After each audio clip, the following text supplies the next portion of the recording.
Oke, bismillahirrahmanirrahim. Assalamualaikum warahmatullahi wabarakatuh. Waalaikumsalam warahmatullahi wabarakatuh. Waalaikumsalam warahmatullahi wabarakatuh. Alhamdulillahirabbil alamin, asyhadu alla ilaha illallah wa asyhadu anna Muhammadar Rasulullah. Allahumma shalli ala Muhammad wa ala ali Muhammad. Amma ba'du. Baik, teman-teman yang dirahmati Allah Subhanahu wa taala, mari kita bersyukur kepada Allah. Alhamdulillah kita diberi kesempatan hari ini untuk belajar bareng di syarah.id, dan tema hari ini cukup menarik, yaitu ya budaya yang sering banget ketika lebaran ada, yaitu penukaran ya uang ya, yang itu bisa berdampak riba ya teman-teman. Dan insya Allah ya teman-teman mungkin yang baru bergabung, kita akan ada sekolah spasi lagi, sekolah pengelola sirka itu besok di bulan Mei ya, nanti akan diinfokan di tengah-tengah acara ya teman-teman, jangan lupa ikut. Tak lupa salawat serta salam selalu tercurahkan kepada junjungan kita Nabi besar Muhammad Sallallahu Alaihi Wasallam. Semoga dengan kita mengikuti apa yang beliau contohkan, insya Allah kita mendapat syafaat beliau di yaumil akhir. Amin ya robbal alamin. Baik teman-teman, agar ya sore hari ini majelis ilmu kita ini berkah. Ya, mari kita awali dengan basmalah bersama-sama. Bismillahirrahmanirrahim. Oke, saya sapa dulu Ustadz Firly. Assalamualaikum warahmatullahi wabarakatuh. Ustadz Firly, apa kabar? Waalaikumsalam warahmatullahi wabarakatuh. Siap. Waduh, lagi di Indonesia Tengah ya? Iya, lagi di Indonesia Tengah ini. Sebentar lagi buka puasa. Waduh, lebih cepat ya di sana ya. Iya.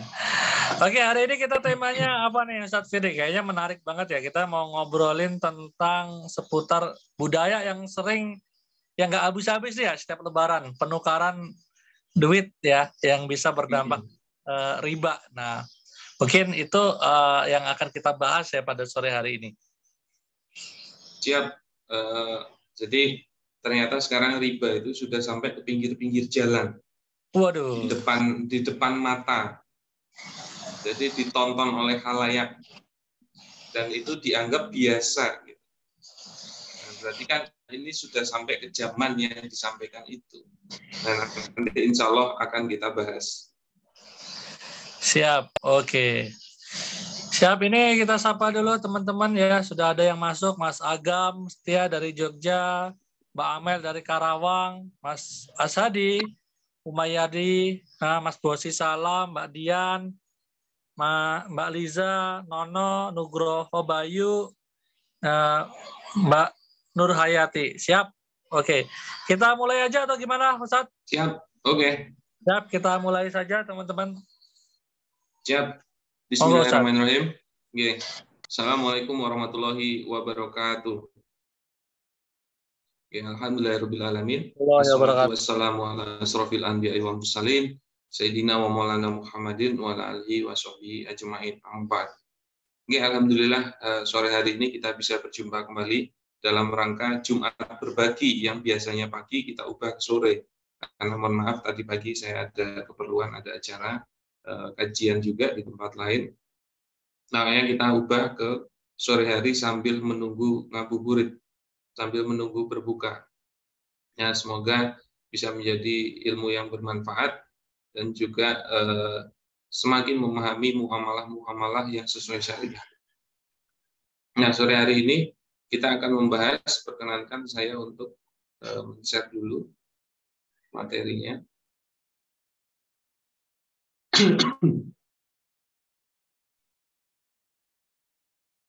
Nah, sudah masuk ya materinya ya. Nah, kami dari Bisyarah ID ya, misi kami menyelamatkan pengusaha dunia dari harta haram. Nah, salah satunya adalah muamalah-muamalah yang haram. Nah, contohnya muamalah yang haram adalah ribawi itu. Makanya jangan sampai Anda sekarang momen lagi mau lebaran membuka peluang bisnis di jasa penukaran uang yang seperti di pinggir jalan itu. Nah, ini kantor kami di Jogja, monggo kalau ada yang mau mampir, dan juga silahkan dilihat di akun-akun sosmed kami, terutama di YouTube, yang mana juga menyampaikan mengenai banyak kajian-kajian online yang direkam. Nah, hari ini kita akan diskusi mengenai budaya riba di penukaran uang lebaran. Jadi riba ini dia sebenarnya dosanya itu melebihi, jadi 1 dirham itu melebihi 36 kali berzina. Nah, yang mana kalau kita lihat orang berzina di pinggir jalan, kemungkinan kita akan teriak, kemungkinan kita akan mengkritisi, kemungkinan kita akan marah, kemungkinan kita akan jijik. Nah, sedangkan riba yang kita akan bahas di sini itu yang lebih besar daripada zina itu ada di pinggir jalan. Gitu. Kita lihat, tapi kita santai aja. Nah, ini kan harusnya gambarannya kita harusnya malah lebih marah daripada ada orang berzina di pinggir jalan. Nah, tapi ternyata itu tidak. Makanya mari kita bahas lebih dalam.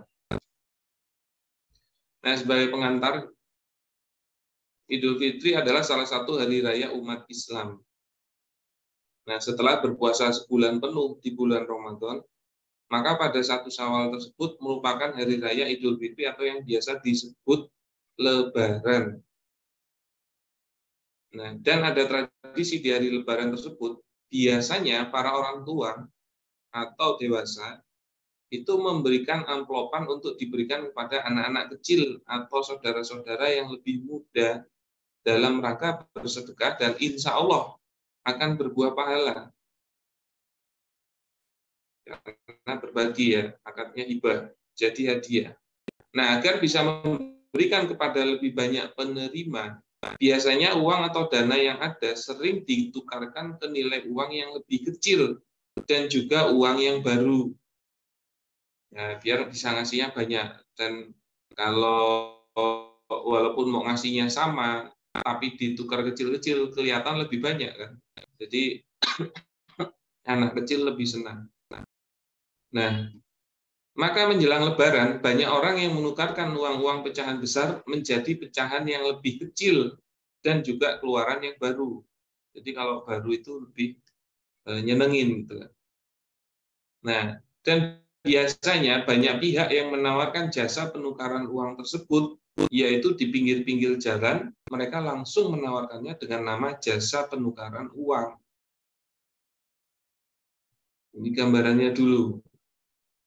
Namun ada hal lain yang perlu diketahui dan dipahami, bahwasannya banyak tempat penukaran uang tersebut yang menukarkan uangnya dengan jumlah berbeda, bisa lebih, bisa kurang. Nah, silakan Anda bisa cek. Walaupun saya nggak sampai melakukan transaksi, informasinya, faktanya adalah dia menukarkannya dengan nilai yang berbeda, bisa lebih, bisa kurang. Nah, fakta dan poin pembahasan. Wah, ini udah kayak artikel aja tesis. Jadi tadi pengantarnya, sekarang fakta dan poin pembahasan. Jadi memang kalau dari guru-guru kami itu diajarkannya kalau mau menyampaikan suatu kesimpulan hukum itu harusnya dijentrengin dulu dari awal bagaimana pengolahannya, langsung apa konklusinya. Nah, fakta dan poin pembahasan. Tukar menukar yang terjadi di tempat jasa penukaran tersebut biasanya ditukar dengan nilai yang tidak sama. Nah, misal uang 100.000 ditukar dengan uang recehan 1000-an itu sebanyak 95 lembar. Jadi dia 100.000 ketemunya 95.000 dalam bentuk uang receh ribuan. Atau 105.000, jadi 105.000 ditukar dengan 5.000-an sebanyak 20. Yang totalnya jadi 100.000. Jadi 105 ketemu 100. 105.000 ketemu 100.000. Nah, bagaimana dengan transaksi seperti ini? Apakah diperbolehkan syariat atau apakah hukumnya haram ataukah halal? Nah, karena kita itu terikat hukum syarak, jadi harus paham transaksi-transaksi yang harus kita lakukan. Ya, al-aslu fil af'ali taqayyudu bi ahkami syar'i. Jadi hukum asal perbuatan itu terikat dengan hukum syara. Makanya harusnya itu sebelum bertransaksi tanya dulu, boleh nggak? Bukan asal transaksi, nanti kalau diingetin, oh ini salah baru tidak dijalankan. Karena para sahabat dulu seperti itu di zaman Rasul. Bertanya dulu baru kalau boleh melakukannya. Bukan terus main melakukannya, tunggu diingetin. Nah, apakah hukumnya haram atau halal? Nah, ini poin pembahasannya di situ.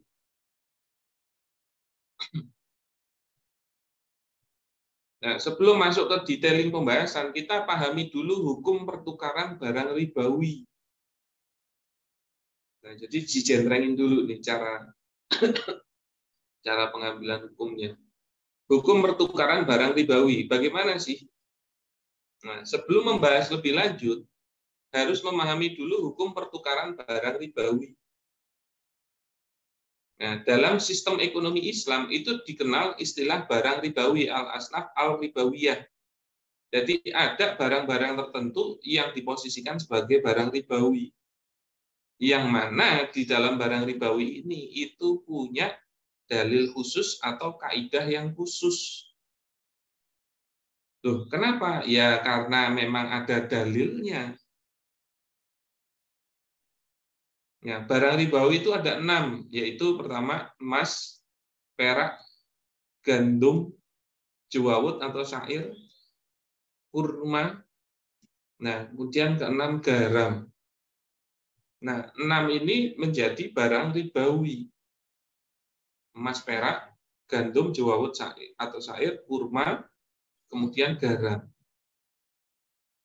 Nah, dalilnya apa? Nah, ke-6 benda ribawi ini disebutkan dalam hadis. Az-zahabu bizahabi wal fidotu bil fidoti wal buru bil buri wa syairu bisyairi wa tamru bitamri wal milku bil milki mislan bimislin sawaan bisawain ya dan biyadin faidah talafat hadihi asnafu fabiu kaifasitum idza kana ya dan biyadin. Nah, jadi jika emas ditukar dengan emas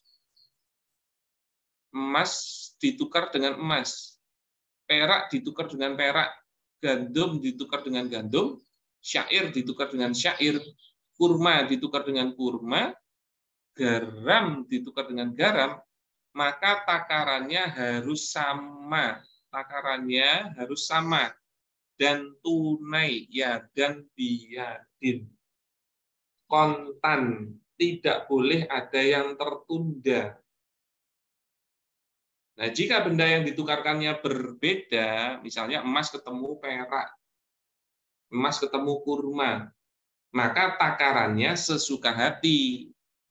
Tapi tetap kudu tunai, tidak boleh tertunda.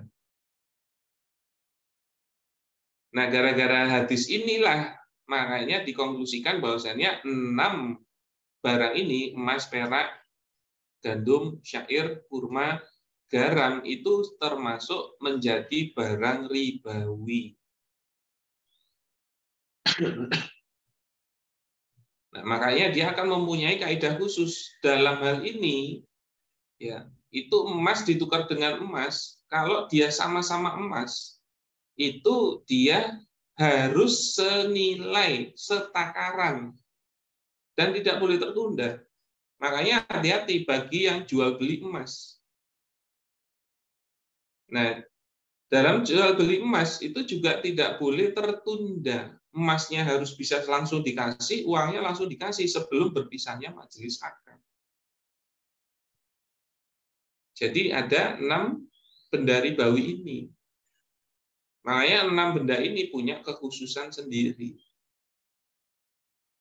Nah, dalam hadis riwayat yang lain, ya, ini sama ya, azabu bizabi wal fidotu bil fidoti wal buru bil buri wa syairu bisyairi wa tamru bitamri wal milku bil milki mislan bimislin ya dan biyadin paman zada awis tazada faqada arba al ahida wal mukti fihi sawaun. Sama ini, jika emas ditukar dengan emas, ya perak dengan perak, gandum dengan gandum, syair dengan syair, kurma dengan kurma, garam dengan garam, takaran atau timbangannya harus sama dan tunai. Nah, siapa yang menambah, ini perbedaannya dengan hadis yang tadi, atau meminta tambahan, maka ia telah melakukan transaksi riba. Baik yang mengambil, yang dan maupun yang memberi sama-sama berada dalam dosa. Jadi pemberi riba dan penerima ribanya itu sama-sama pelaku riba. Nah, ini koridornya dulu. Ya. Tenang, kalau membahas riba kadang-kadang suka tambah lapar. Oke. Nah, ini positioningnya dulu. Nah, lalu apa ketentuan baku? Ya, ketentuan baku dalam pertukaran barang ribawi. Kaidahnya seperti apa? Dari dua hadis di atas dapat dipahami bahwa dalam penukaran barang ribawi tadi terdapat ketentuan-ketentuan sebagai berikut. Nah, jika emas yang ditukarkan masih jika barang yang ditukarkan masih satu jenis, misal emas dengan emas, itu syaratnya dua. Syaratnya dua. Pertama, harus ada kesamaan dalam hal beratnya atau takarannya. Hal ini didasarkan pada bunyi hadis yang tadi, mitslan bimitslin. Ya, ini dalam penukaran barang-barang ribawi tersebut harus dilakukan dalam jumlah atau ukuran yang sama. Dalam jumlah atau ukuran yang sama. Jadi diharamkan adanya tambahan atau kelebihan, ya, bila ada kelebihan, maka ini yang dinamakan riba fadl. Maka kalau ada emas 18 karat 5 gram, itu kalau mau ditukar dengan emas 24 karat, wajib 5 gram juga. Nah, ini hati-hati ibu-ibu yang suka jual beli emas. Itu kalau mau upgrade emas, itu harus dijual dulu emasnya ke bentuk yang lain, yaitu uang. Baru nanti ada akad kedua ditambah uangnya untuk membeli yang lebih besar, lebih bagus, atau lebih mahal. Karena kalau 18 karat 5 gram ditambahin uang 2 juta, biar dapat 24 karat yang 5 gram, itu sudah terjadi riba. Jadi pertukarannya tetap harus senilai, tidak boleh ada tambahan. Nah itu, jadi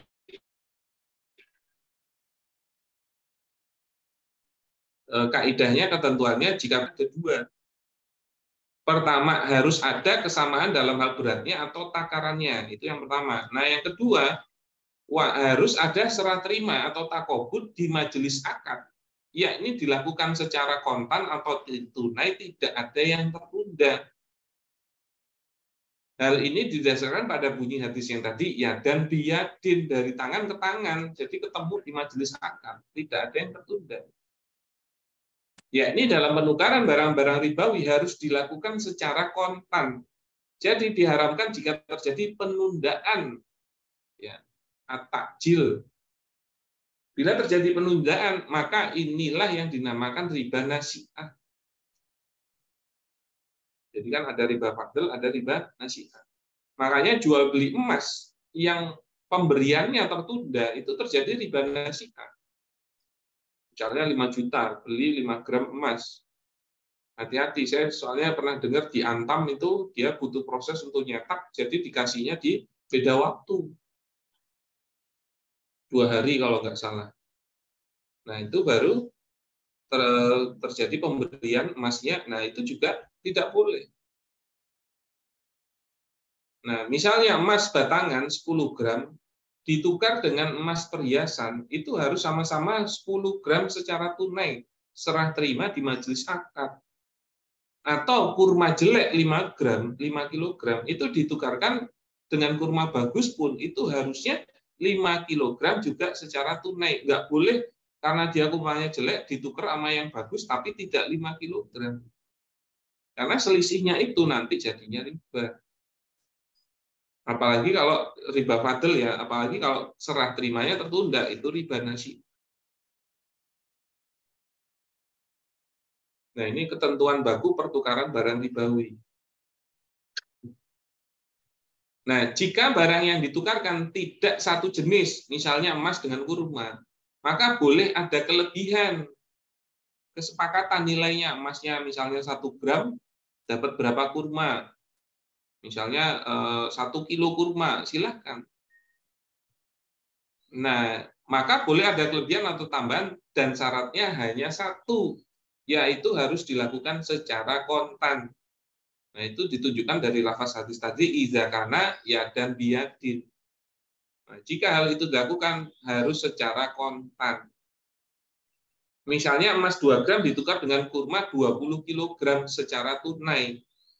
Nah, itu boleh ketemunya 2 gram dengan 20 kg. Masalah itu kesepakatan. Yang penting tidak ada yang tertunda. Kalau dia sesama barang ribawi. Nah, kita sekarang masuk ke ketentuan baku pertukaran uang. Kalau tadi ketentuan baku pertukaran barang ribawi. Nah, di dalam barang ribawi yang 6 itu sebenarnya tidak ada kan uang, adanya emas, perak, gandum, syair, kurma, sama garam. Nah, bagaimana dengan pertukaran uang atau sorof? Nah, dalil-dalil di atas itu berlaku pula untuk penukaran mata uang al-sorof. Jadi sebenarnya dia berlaku. Loh, kenapa?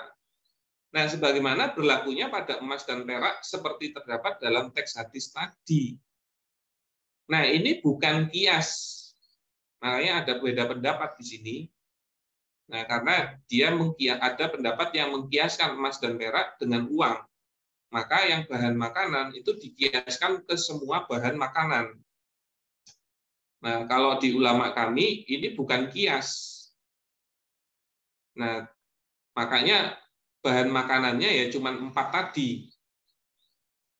Kalau yang mengambil pendapat yang mengkiaskan itu beras juga masuk. Nah, sebenarnya ini bukan kias. Nah, melainkan karena sifat.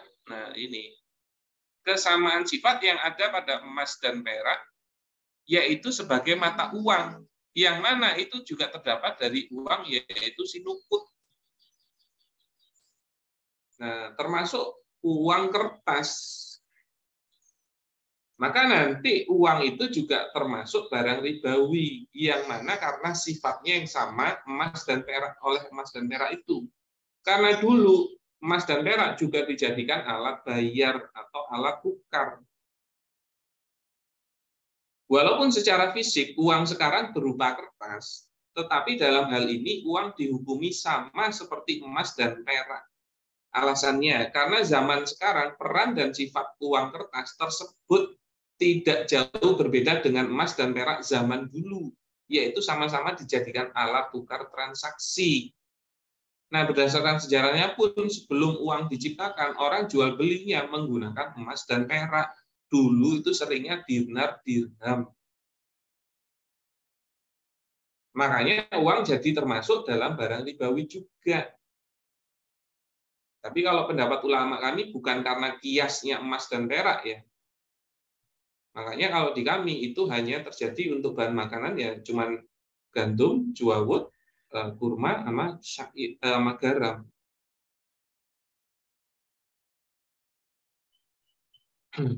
Dengan demikian, untuk penukaran uang yang sejenis, misalnya rupiah dengan rupiah, atau dolar AS dengan dolar AS, syaratnya ada 2.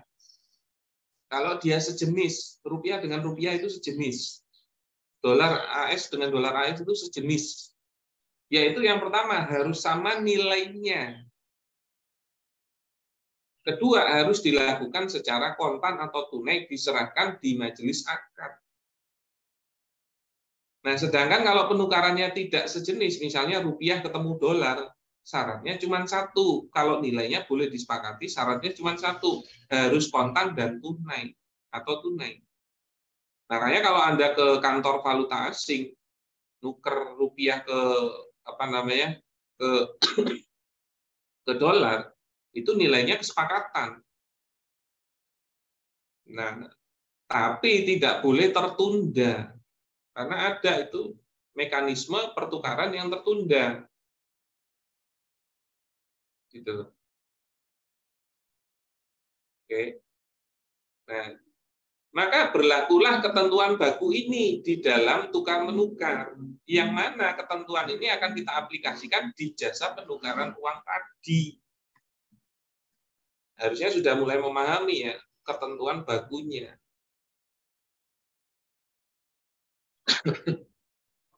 Sekarang pembahasan hukum penukaran uang lebarannya. Kayak kita pelan-pelan, majunya pelan-pelan. Jadi penukaran uang dengan uang, misal dalam hal ini rupiah dengan rupiah, maka harus mengikuti aturan jumlahnya sama dan tunai. Jika menukar Rp1.000.000 menjadi nominal kecil-kecil, maka pecahan-pecahan kecil itu harus berjumlah total Rp1.000.000 juga. Selain itu harus tunai diserahkan di majelis akad alias tidak boleh hutang keseluruhan ataupun sebagian. Itu pun tidak memperdulikan uangnya itu lawas, baru, dekil, mulus, lama, baru, nggak diperhatikan. Yang penting nominalnya. Oke. Nah, biasanya kan mau nukar di situ biar dapat uang baru juga. Maka diskusi mengenai, ya ini kan dapatnya uang yang baru, nggak jelek. Itu tidak menjadi bahan diskusi. Yang penting nilainya harus sama. Buktinya tadi yang kurma busuk mau ditukar sama kurma yang baru, yang bagus, itu harus senilai. Berdasarkan uraian-uraian di atas, jelaslah bahwa haram hukumnya menukar uang 100.000 dengan uang recehan ribuan 1.000 sebanyak 95 lembar. Kenapa? Karena pertukarannya tidak senilai. Maka kalau 100.000 ketemunya 95.000, itu hakikatnya sudah terjadi riba 5.000. Begitu loh. Sebab nilainya tidak sama. Dalam hal ini si pemberi penukaran uang receh telah mendapat kelebihan 5.000.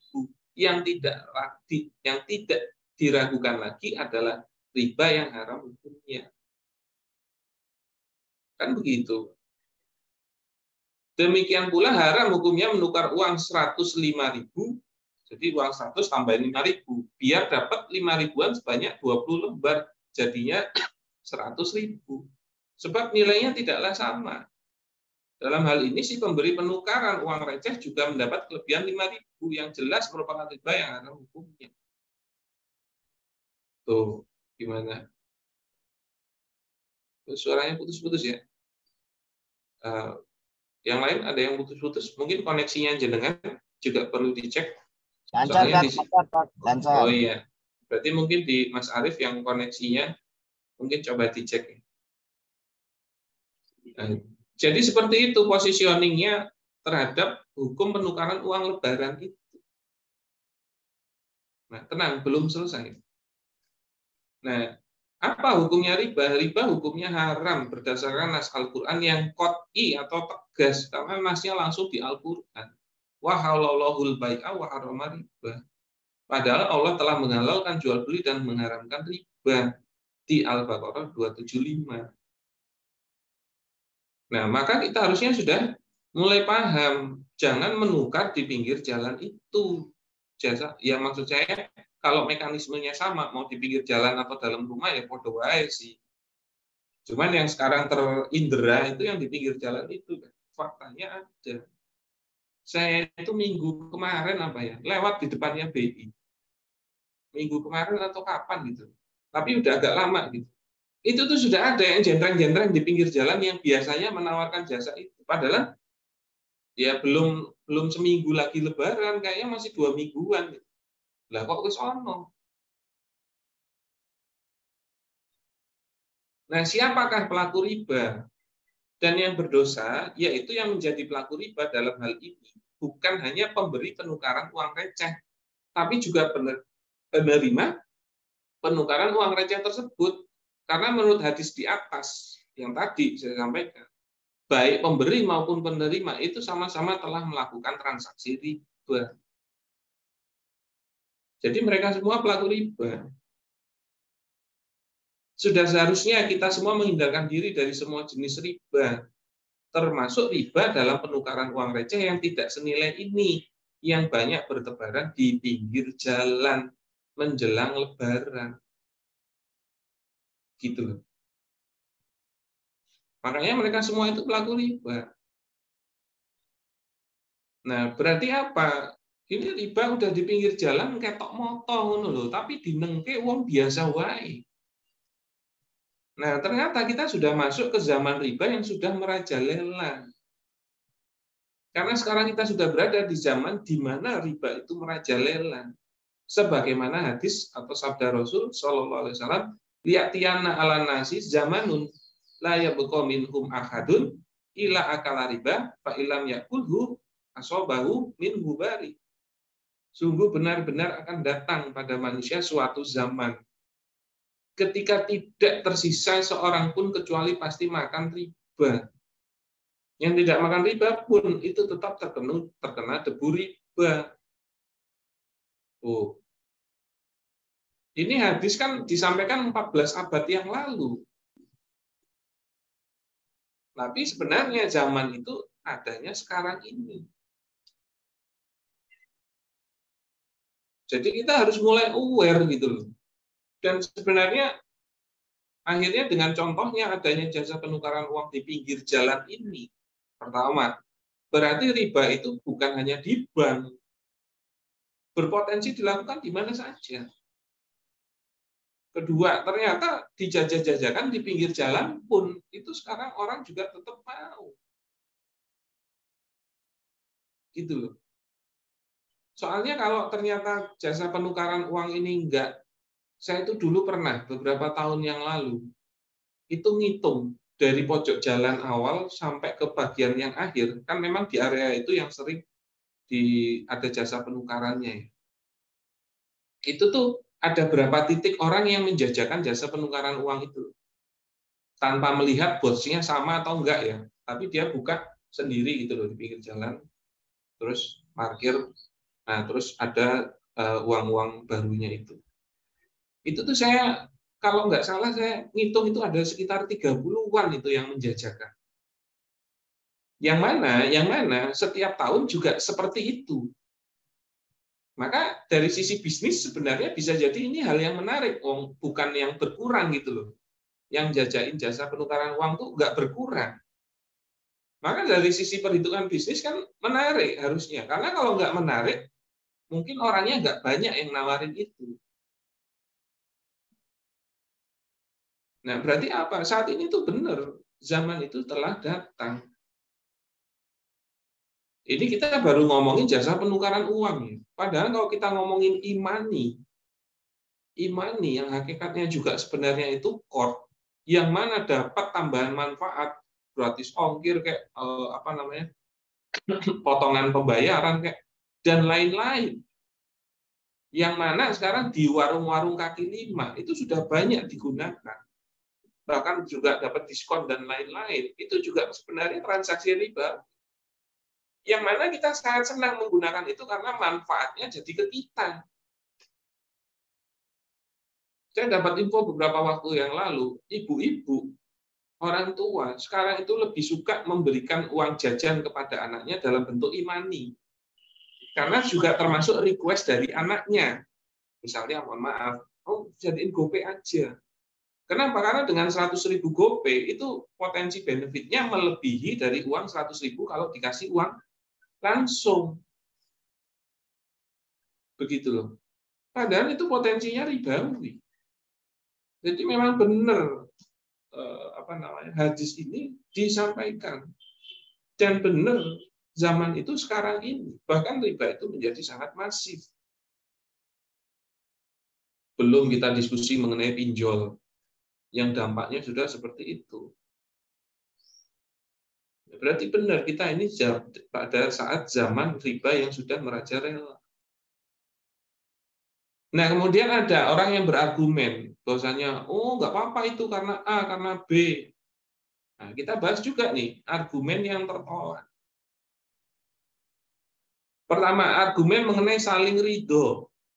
Lu kan udah sepakat, nggak apa-apa, 100.000 ketemu 95.000, yang penting sepakat. Kan begitu, biasanya yang dijadikan argumen. Nah, bagaimana jika itu dilakukan dengan dasar saling ridho?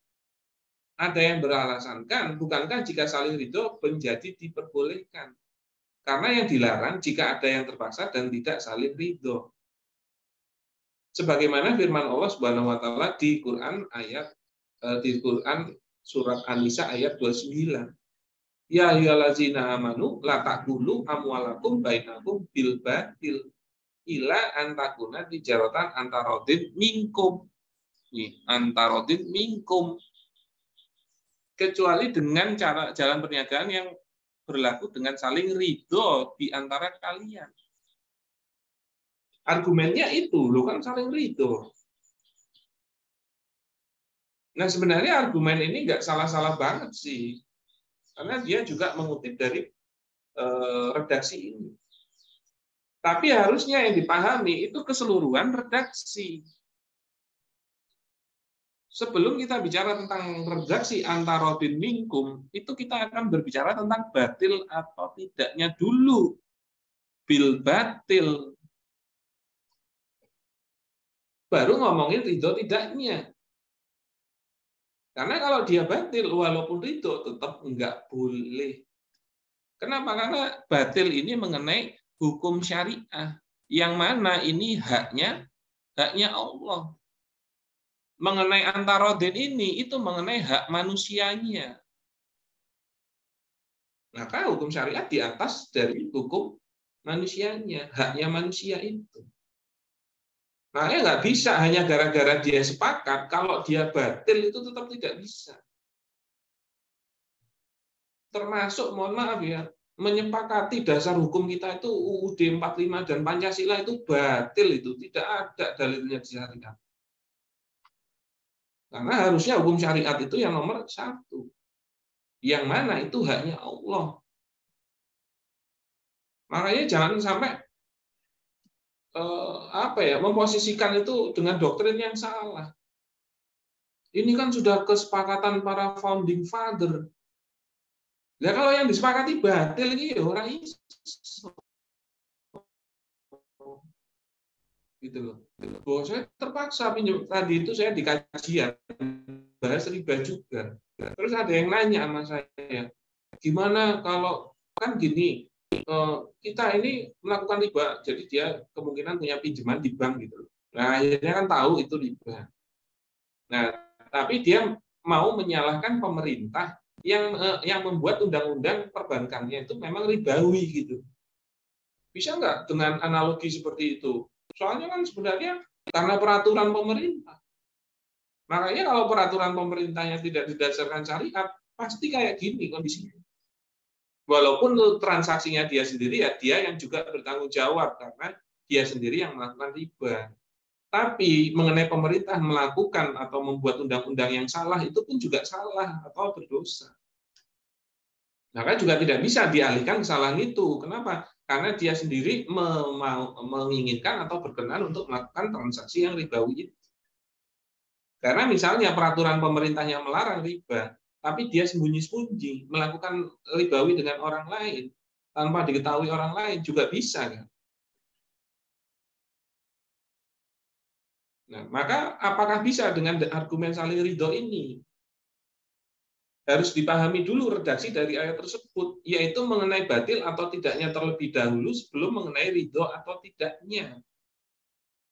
Maka bila terjadi transaksi atau muamalah yang batil atau melanggar syariat, dalam hal ini adalah riba yang memang tegas hukumnya, sekalipun para pelakunya saling ridho dan ikhlas, tetaplah batil dan tidak mengubah hukumnya, yaitu tetap haram.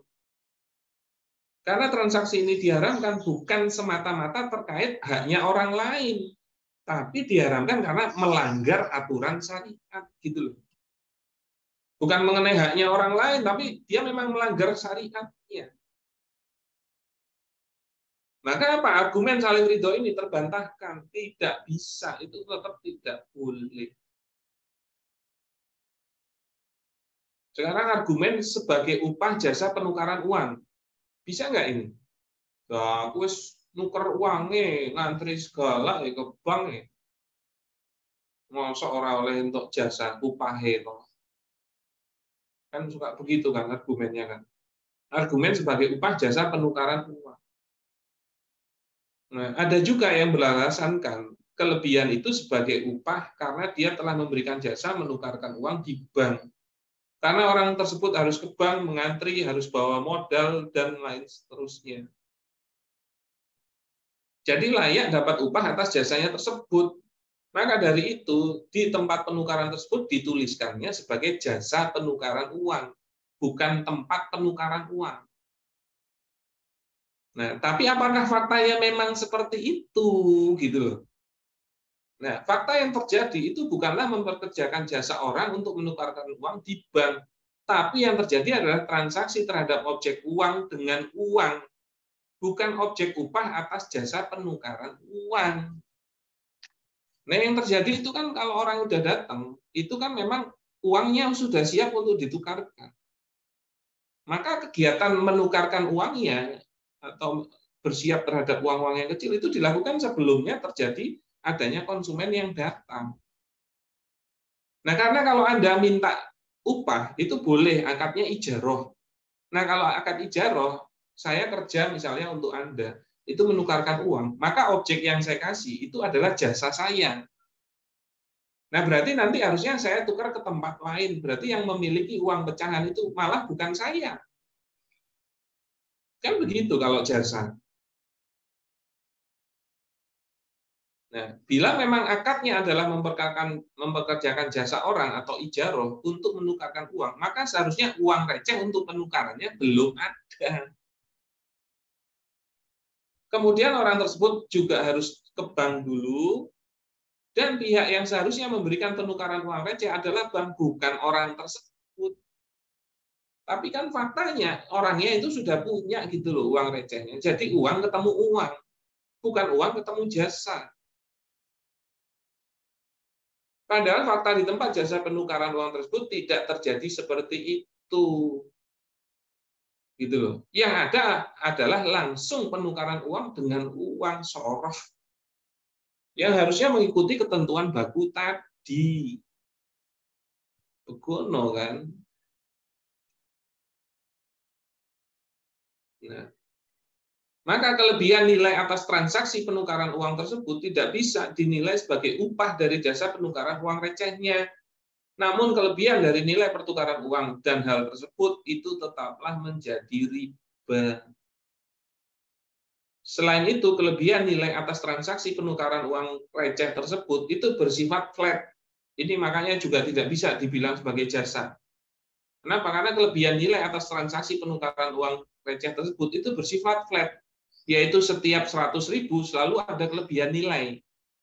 Dan ini semakin menunjukkan bahwasannya kelebihan ini tidak bisa dibilang sebagai upah atas jasa penukaran tersebut, karena harusnya berapapun nilai uang yang ditukarkan, maka perhitungan upahnya cukup sekali dalam sekali majelis akad jasa penukaran uang receh tersebut, bukan berdasarkan kelipatan 100.000. Maka dia kalau nukernya 100.000 maupun 1 juta, itu biayanya ya cuma sekali dong.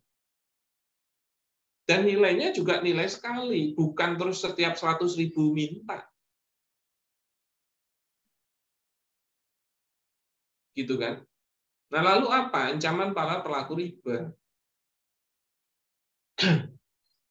Sabda Rasul menyampaikan, qala Rasulullah sallallahu alaihi wasallam, dirhamun riban yaquluhu ar-rajulu wa huwa ya'lamu asadu min citatin wasalasina zaniyah. Jadi 1 dirham riba yang dimakan seseorang dan dia mengetahui bahwa itu adalah riba, maka itu lebih berat daripada 36 kali berzina. Begitu kan? Ini di pinggir jalan, ketok motong loh. Yo nggak ada yang nesu-nesu, marah-marah. Terus mbok pentong golek urip. Apakah bisa seperti itu? Maka kalau negaranya nanti didasarkan pada syariat Islam, kayak gini tuh diberantas, nggak ada. Dan negara akan memfasilitasi kalau mau ada terjadi penukaran uang. Tanpa harus adanya kelebihan nilai. Nah, ini ancaman pelaku riba. Begitu juga ada hadis lain, ar-riba salah sata wa sab'una baban aisaruha mislu ayang kiha arrojulu umuhu. Jadi riba itu mempunyai 73 pintu dosa, sedang yang paling ringan itu seperti seorang laki-laki yang menzinai ibu kandungnya. Ya kalau wis ono anak menzinai ibu kandungnya itu wis orang masuk akal. Itu pasti dunia sudah hancur. Nah, ini menjadi gambarannya. Bagaimana kalau dia sudah tahu itu riba dan masih mengulangi? Waman ada faulaika ashabun nar hum fiha khalidun. Orang yang kembali mengambil riba, maka orang itu adalah penghuni-penghuni neraka, maka kekal di dalam. Udah dikasih tahu ojo ijol ning kono kuwi riba. Dipahamke iki riba, paham toh? Masih juga nuker di situ. Ini kalau konteksnya jasa penukaran uang itu loh ya. Padahal riba konteksnya banyak kan. Nah, orang yang kembali mengambil riba, maka orang itu adalah penghuni-penghuni neraka, mereka kekal di dalamnya. Walaupun penyampaian ulama tidak akan selama-lamanya, karena kalau orang Islam insya Allah akan masuk surga. Cuman dia akan lama di neraka. Itu bila mengulangi. Nah, bagaimana bila tidak mau meninggalkan riba? Wes ngerti itu riba, dikasih tahu, masih mengulangi, nggak mau ninggalin ribanya. Nah, maka disampaikan, ya ayyuhallazina amanu attaqullaha wazaru ma baqiya minar riba in kuntum mu'minin fa ilam taf'alu fa'zanu bi harbin minallahi wa rasulihi. Hai orang-orang yang beriman, bertakwalah kepada Allah dan tinggalkan sisa riba yang belum dipungut. Jika kamu orang-orang yang beriman. Ini ada penekanan 2 kali terhadap posisi orang berimannya. Maka jika kamu tidak mengerjakan, yaitu meninggalkan sisa riba, maka ketahuilah bahwa Allah dan Rasul-Nya akan memerangimu. Buah sangar toh. Lawan preman kampung aja bomboan.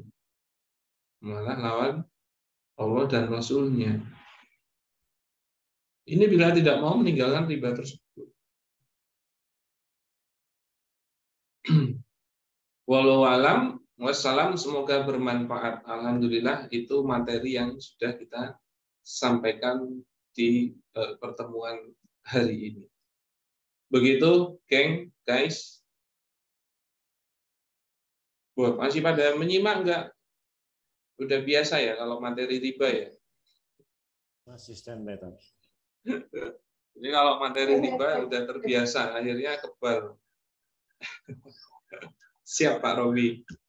Nah, monggo kita masuk ke tanya jawab. Tapi sebelumnya mungkin Mas Rendra, Coach Rendra ada yang mau diinfokan terlebih dahulu. Oke, sebelum tanya jawab ini ada sedikit informasi. Mas Ali minta tolong dibuka slide-nya. Nah, buat teman-teman mungkin ada yang belum pernah ikut namanya Spasi, Sekolah Pengelola Sirkah. Jadi kita ada satu sekolah ya, itu 3 hari bersama Ustadz Firly, Ustadz Condro, kemudian beberapa praktisi lainnya ya, yang mana ketika kita keliling Indonesia ini sebenarnya banyak sekali keluhan-keluhan dari investor. Susah banget menemukan pengelola sirkah yang amanah, kompeten dan juga profesional. Nah, di workshop ini kita pengen nyetak ya para pengelola sirkah yang mana amanah, kompeten dan juga profesional ya. Dan insya Allah ya acara ini akan ya diisi oleh praktisi-praktisi, salah satunya adalah Ustadz Firly, nanti akan mengisi full tentang sirkah. Kemudian ada Ustadz Condro, ya gurunya para pengusaha Muslim di Indonesia, ya. Ada juga Mas Ringga, nanti akan bicara tentang business operation, ya. Termasuk nanti ada Pak Chandra, ya ketua dari Xbank yang punya 22.000 member. di seluruh Indonesia. Dan acaranya ini teman-teman aja di Yogyakarta, ya. Fasilitasnya ada free room hotel buat teman-teman dan pembayarannya bisa diangsur juga. Dan acaranya ini ada di Selasa sampai Jumat tanggal 23 sampai 26 Mei 2023 ya teman-teman. Nah silakan teman-teman ya ikut karena di sini kita nggak cuma ngomongin tentang sirkah ya. Dan insya Allah ini misi kita ya, visi kita memang mencetak para pengelola sirkah ya yang memang amanah, kompeten dan juga profesional, termasuk mengedukasi sirkah sebagai solusi permodalan tanpa utang riba, membantu para pengelola sirkah ya menjadi amanah, kompeten dan juga profesional, termasuk memperbanyak kerjasama sirkah untuk memperkuat ekonomi umat ya dan membangun ekosistem pasar ekonomi syariah. Yang mana alhamdulillah hari ini kita lihat banyak orang sudah mulai aware tentang syariah. Nah ini pembicaranya, profil pematerinya ada Ustadz Condro, PhD, beliau adalah pakar dari sistem ekonomi Islam, guru pengusaha muslim, founder dan CFO dari Syafaat Markom, yang sudah 25 tahun bersirkah, dosen dari Istiham Farah, ada juga Ustadz Firly, ya penghulu sirkah, Ketua Islamic Business Coaching Angkatan 4, 5, dan 6, penulis buku Udah Surkain Aja. Ada juga Pak Chandra, Ketua Ex-Bank Indonesia, ya termasuk sekarang mengelola Trust Solusi Syariah, lembaga keuangan, ya yang juga nanti ada pengusaha nasional yang punya cabang lebih dari 100 cabang dengan 4.000 karyawan. Ini juga akan sharing bersama kita spesial tamunya. Ada juga Mas Riga, ini alumni juga dari Sekolah Spasi. Beliau juga konsultan di Aligning Organization System, termasuk spesialis bisnis setup dan change management, owner dari PT Arion Sinergi Akselerasi. Dan ini teman-teman materinya, teman-teman akan ya dapat materi tentang sirkah, ya belajar tentang bagaimana sirkah dari A sampai Z, ada 17 formula sirkah yang berkah, kemudian membuat visibility study yang menarik untuk para investor, kemudian ada juga kepegawaian dalam Islam, kemudian laporan keuangan untuk sirkah seperti apa, kita akan belajar di situ, sistemasi bisnis dan juga leadership. Nah ini materinya cukup padat teman-teman dan lengkap sekali untuk teman-teman bisa membangun bisnis yang besar dan berkah dengan sirkah ini. Next saja, Mas. Nah ini rundown acaranya ya hari Selasa, Rabu, Kamis, dan bonusnya itu di hari Jumat kita akan kunjungan langsung ke salah satu praktisi yang mengawali bisnisnya tanpa bank dan punya 4.000 karyawan dengan omset miliaran per malam. Next saja. Nah, ini teman-teman investasinya berapa? Investasinya murah saja teman-teman, harga normalnya ada di 7.700.000. Tapi buat teman-teman hari ini dapat harga 5.500.000 aja untuk satu orang. Nah, ini ada penawaran early bird dari tanggal 1 sampai 20 April, yaitu di 4.500.000 untuk satu orang dan 8 juta untuk 2 orang. Ini sudah free room hotel ya teman-teman. Udah free room hotel selama 3 hari ya teman-teman. Pembayarannya bisa diangsur juga, boleh teman-teman DP, untuk DP-nya bisa langsung hubungin admin ya. Nah ini venue acaranya di Hotel X Boutique Yogyakarta. Ini di tengah kota teman-teman, mau ke akses mana aja deket ya.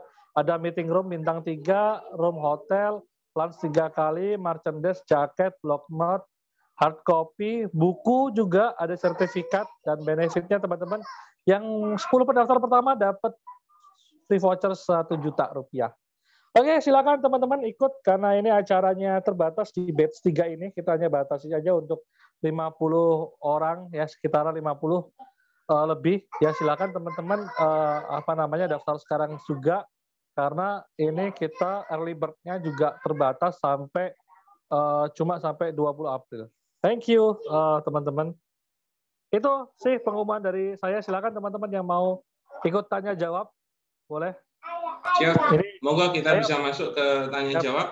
Nah mungkin settingannya itu raise hand dulu, kemudian bisa bertanya apa yang mau ditanyakan, biar saya juga memahami pendalaman fakta yang mau ditanyakan. Silakan kalau ada yang mau bertanya. Wah, udah langsung pinter-pinter ya. Oh siap, ada Ustadz Irfan dari Jakarta. Silakan Ustaz Irfan, monggo. Baik, bismillah, assalamualaikum warahmatullahi wabarakatuh. Waalaikumsalam warahmatullahi wabarakatuh. Ya, apa kabar Ustaz Firly? Siap, alhamdulillah, ini agak serak-serak aja. Semalam kebanyakan es. Ya, monggo. Ya, terima kasih sebelumnya. Jadi tadi yang Ustaz jelaskan, saya juga pernah mendapatkan penjelasan juga dari Ustadz lain yang terkait diarahkan ke arah ijaroh gitu ya, salah satu solusinya. Maksudnya ketika penukaran itu ke arah ijaroh, akhirnya ada kemungkinan bisa terhindar dari riba yang tadi jelaskan gitu. Nah, pertanyaannya adalah, ini kan sesuatu yang terus berulang nih. Ada nggak kira-kira solusi atau formula artinya masyarakat tetap bisa mendapatkan pelayanan tersebut, kemudahan tersebut, karena ini memang demand-nya besar tiap tahun begitu ya. Namun tentunya kita nggak mau dong dimudahkan tapi dosa riba ya.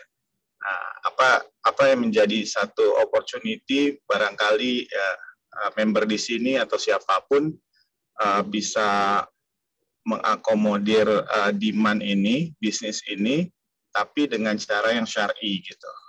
Jadi mengkonversi praktik seperti ini, tapi menjadi praktik yang sesuai syariat. Mungkin itu pertanyaannya, Ustaz. Siap.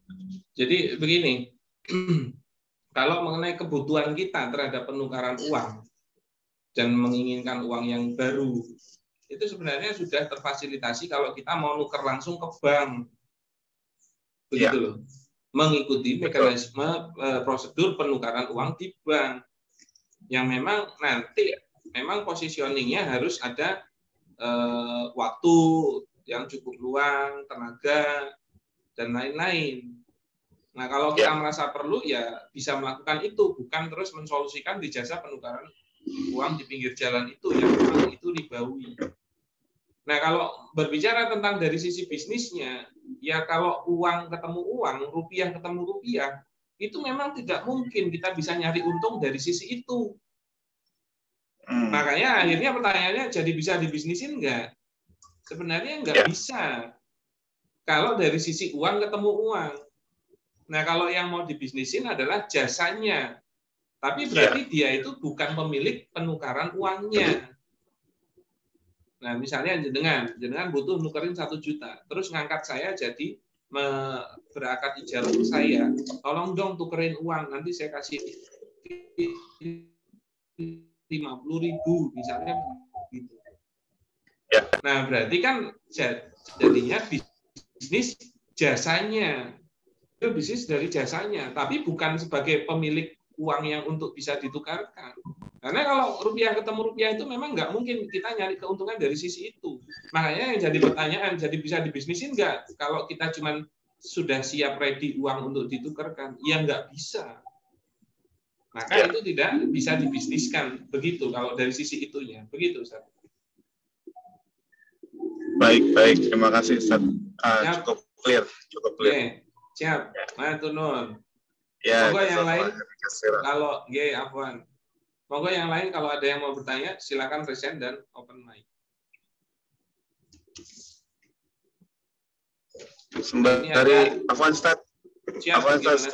Sembari nunggu yang lain tadi, terima kasih info spasinya. Kalau boleh di-sharing via di grup atau Japri yang mungkin barusan disampaikan. Besok insya Allah akan dikontak oleh admin kami. Baik, ya. Siap. Ya, sekrosat. Afwan. Monggo yang berikutnya ada Isma Uliana. Ini akhwat ya seperti ini. Monggo di open mic. Isna Uliana.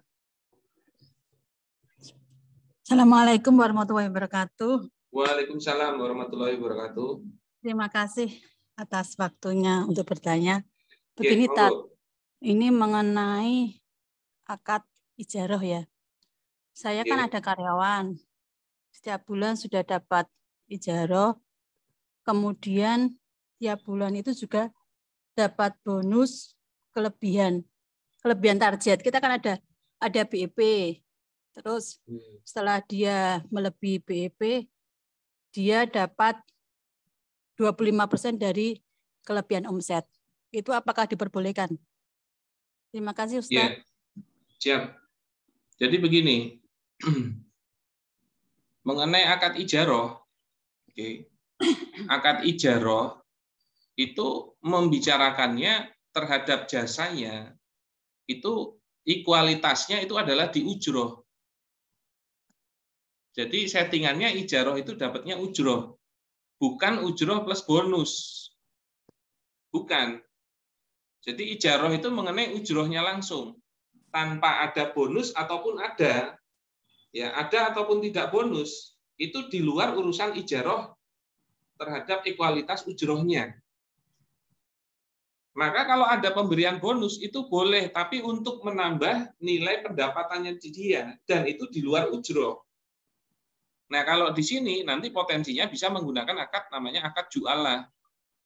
Akad ju'alah itu hakikatnya itu seperti pemberian fee yang bersyarat. Maka kalau syaratnya itu, pemicu syaratnya itu terpenuhi, maka menjadi wajib pemberian terhadap fee-nya. Nah, maka kalau dia memang orang bagian dari timnya jenengan yang berhubungan dengan omset atau penjualan, maka boleh memberikan tambahan akad ju'alah yang juga disepakati. Nah, pemicunya apa? Misalnya tadi melebihi nilai omset berapa, begitu ya, Bu? Iya, betul. Nah, misalnya omset, kalau omsetnya bisa mencapai 100 juta, nah itu nanti dia dapat bonus. Nah, cuman ju'alah ini dapatnya ujroh fix juga. Nah, maka pemberian bonusnya itu nilainya harus fix. Nah, maka apa? 100 juta nanti dapat bonus 1 juta. Nah, itu boleh. Dan itu di luar ujrohnya. Begitu, Bu. Tapi sebenarnya dia terhadap jasa dia, itu sudah equal dengan ujrohnya. Maka Anda sebenarnya tidak mengadakan akad bonusnya, itu juga nggak apa-apa. Maka tidak bisa pegawainya itu bilang, oh, nggak ada bonusnya, aku nggak semangat. Loh, karena sebenarnya dia kerja itu sudah dapat ujroh itu. Makanya kalau dia merasa ujrohnya kecil, yang didiskusikan adalah menaikkan ujroh, bukan menambah bonus. Begitu, Bu. Ya, paham ya.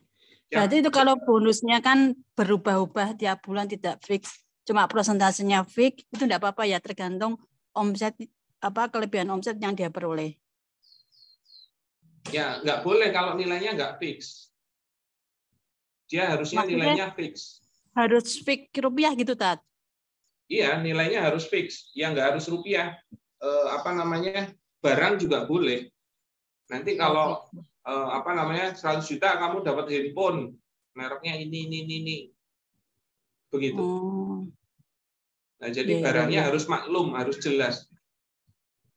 Iya. Begitu ya? Ya, terima kasih. Iya. Ini mohon maaf, di Jogja lagi gempa ini barusan. Jadi mungkin kita cukupkan sekian ya. Itu anak saya sama istri saya sudah ribut. Ini juga sudah jam 5. Saya kembalikan kepada host dulu, Mas Rendra. Cek. Ya, karena sudah jam 5, kita cukupkan sekian. Siap, Pak. Siap. Tolong di-handle ya. Ini barusan gempa di Jogja. Siap. Mungkin saya ini dulu akan dilanjut oleh Mas Rendra. Begitu ya? Ya. Terima kasih. Siap. Oke, teman-teman. Karena sudah jam 5, ya, alhamdulillah di Makassar juga ini udah mau jam 6. Ya, mari kita tutup dengan doa kafaratul majelis bersama-sama. Subhanakallahumma rabbana bihamdika asyhadu alla ilaha illa anta astaghfiruka. Kurang lebihnya kami mohon maaf. Akhirul kalam. Wassalamualaikum warahmatullahi wabarakatuh. Sampai jumpa di spasi di batch 3 ya. Jangan lupa klik link di bisyara.id/spasi. Thank you. Assalamualaikum. Assalamualaikum warahmatullahi wabarakatuh. Assalamualaikum warahmatullahi wabarakatuh.